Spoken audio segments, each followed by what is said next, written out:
Alright, hello and welcome. This is a video that's gonna go over the pretty amazing game called VoxlBlade. VoxlBlade is an RPG game where you, the player, have a blade and the artistic style is voxels.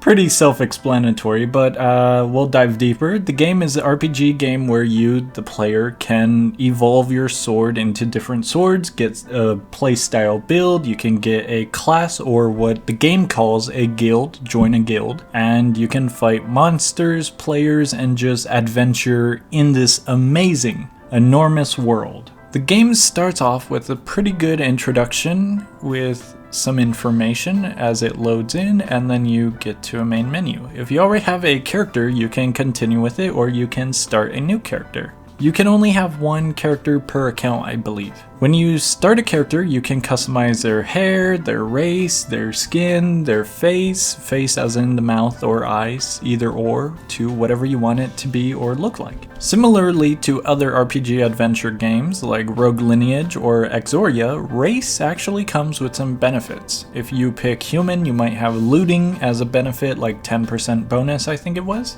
And other ones will have different attributes that they're better at. Some are better at magic, some are better at physical attacks, some have better stamina attributes like running or walking speed and jump height. And some races you can purchase from the store.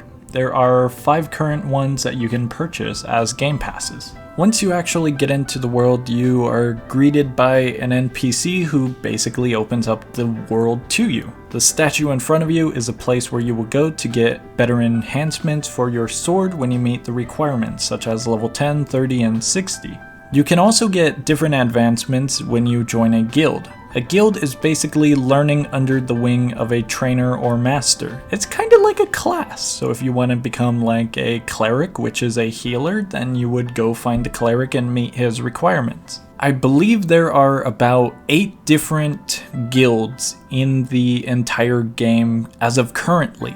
Each one having their benefits and downsides along with requirements to meet before you can actually join them. I believe there is one specific guild that actually doesn't have a trainer. I could be wrong on that, but Oni is one of the guilds you can join by purchasing a very, very expensive piece of armor. This game is very beautiful and very, very wide open. A little bit too wide open to the point where you kind of wonder, what's actually happening in the world? What is going to be added and why is it so empty? Currently, it is pretty much a release of the game, so it will feel empty once you start exploring the entire map.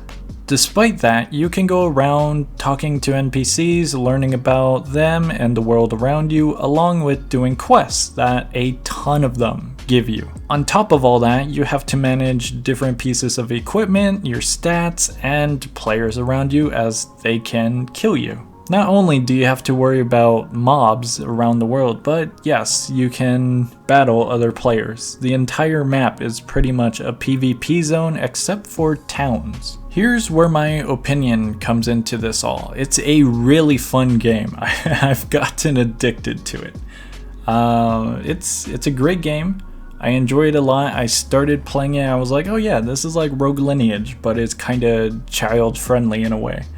Rogue Lineage is a little bit more stressful, I suppose, when starting off because there's a lot to learn. This game, on the other hand, is not so stressful because there's safe zones, there's not as much to learn, it's very straightforward with controls, and there's a little bit less mechanics or stuff to worry about.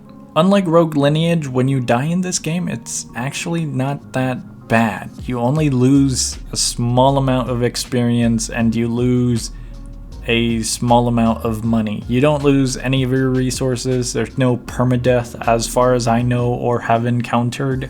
And it's very hand-holding if you were to compare the two. Other games like Exoria still don't even come to compare with this game. Despite it being a pretty large PvP map, it's still pretty easygoing If you have armor that can basically outrun anyone, you should be good enough to go. If you have an insane build that can massacre people, then you should be also pretty good to go. Despite this, I do have to mention some downsides. Even though the starting town is pretty small and has multiple exits, along with servers being very small in player count and the world being absolutely huge, I believe that these pieces of the puzzle kinda hindered the experience. It majorly sucks to get murdered by someone when starting a new run, or a new character to be precise. But it also majorly sucks to not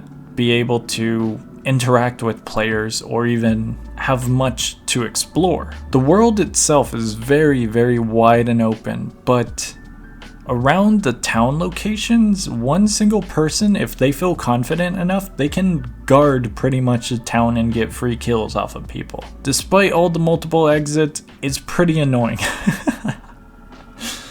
But when you actually do find people in the game, you do realize how large the map is and how empty it is. Once you start exploring, you come to your sense that, oh wow, this is actually kinda like a solo game. What do I do to meet these requirements that I need?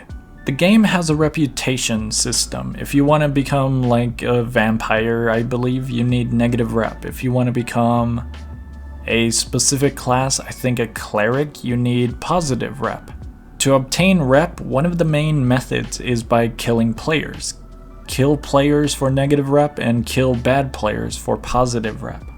There are a few other options, like getting a race that starts with negative rep or paying the church to get positive rep. They're not the most beautiful of methods, but they do help somewhat. I think the game would be a little bit more enjoyable for long-term existence if more of the area was filled up with mob spawns and player count was increased a little bit. Maybe a revision of the starter town to be larger with even more exits while player count increases, but other than that, it's pretty much a barren wasteland for a large chunk of the map exploration. At least to me it feels that way. Don't get me wrong, the game is very, very fun and very beautiful to just explore and go around and battle new enemies. But after a while, it just gets really weirdly empty.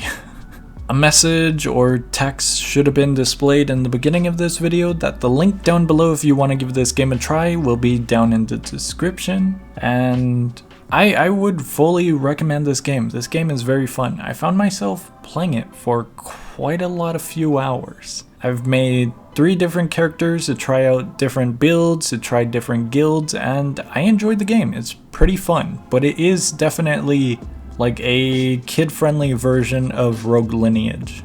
It's a little bit simplistic in its current state, but I believe it'll get better as it continues in development. I look forward to seeing what this game has to offer in the future, because I enjoy adventure games like this a lot, because I love exploring the different worlds, learning about it, and learning new things within it. Anyways, like always, I hope you enjoyed, and I will see ya.